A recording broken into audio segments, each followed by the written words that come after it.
Box office దగ్గర పుష్ప 2 సృష్టించిన విధ్వంసం అంతా ఇంతా కాదు. 1700 కోట్ల క్లబ్లో చేరి భారతీయ సినిమా సత్తాను ప్రపంచానికి మరొకసారి చాటి చెప్పింది. నార్త్ సౌత్ అనే తేడా లేకుండా అన్ని చోట్ల కలెక్షన్ల వర్షం కురిపించి ఇండస్ట్రీ హిట్ గా నిలిచింది.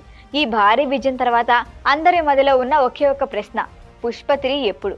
ఈ ప్రశ్నకు మైత్రి మూవీ మేకర్స్ ఇప్పుడు అఫీషియల్ గా సమాధానం ఇచ్చారు. పుష్ప 3 ఖచ్చితంగా ఉంటుంది, కానీ ఇప్పుడే కాదు. సుకుమార్ ప్రస్తుతం ఎంజాయ్ చేస్తున్న సక్సెస్ మామూలుది కాదు. ఒక రికార్డ్ తో సినిమా డైరెక్టర్ గా ఆయన రేంజ్ ఎక్కడికో వెళ్ళిపోయింది.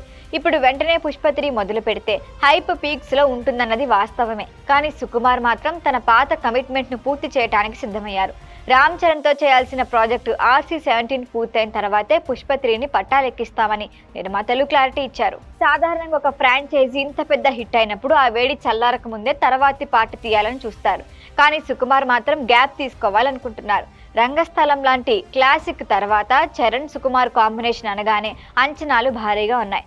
ఇప్పుడు సుకుమార్ ఖాతాలో ఇండస్ట్రీ హిట్ కూడా ఉండటంతో RC-17 బిజినెస్ లెక్కలు ఊహకందని విధంగా ఉంటాయని ట్రేడ్ వర్గాలు అంచనా వేస్తున్నాయి.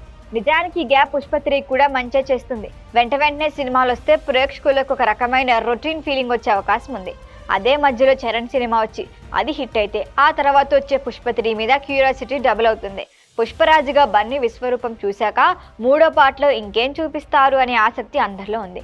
పార్ట్ 2తోనే రికార్డులు తిరగరాస్తే ఇక పార్ట్ 3 ఏ రేంజ్ లో ఉంటుందో ఊహించుకోవటం కష్టమే. అయితే ఈ లోపు గ్లోబల్ స్టార్ రామ్ చరణ్ తో సుకుమార్ చేయబోయే మ్యాజిక్ కోసం ఫ్యాన్స్ సిద్ధమవ్వాలి. మొత్తానికి మైత్రి మూవీ మేకర్స్ చేతిలో ఇప్పుడు ఇండియాలోనే మోస్ట్ వాంటెడ్ ప్రాజెక్టులు 2 ఉన్నాయి.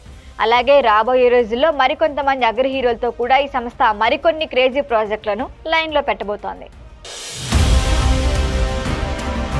ఈ వీడియో కనుక మీకు నచ్చినట్టయితే లైక్ చేయండి, షేర్ చేయండి, సబ్స్క్రైబ్ చేయండి. అలాగే పక్కనే ఉన్న బెల్ ఐకాన్ని క్లిక్ చేయండి.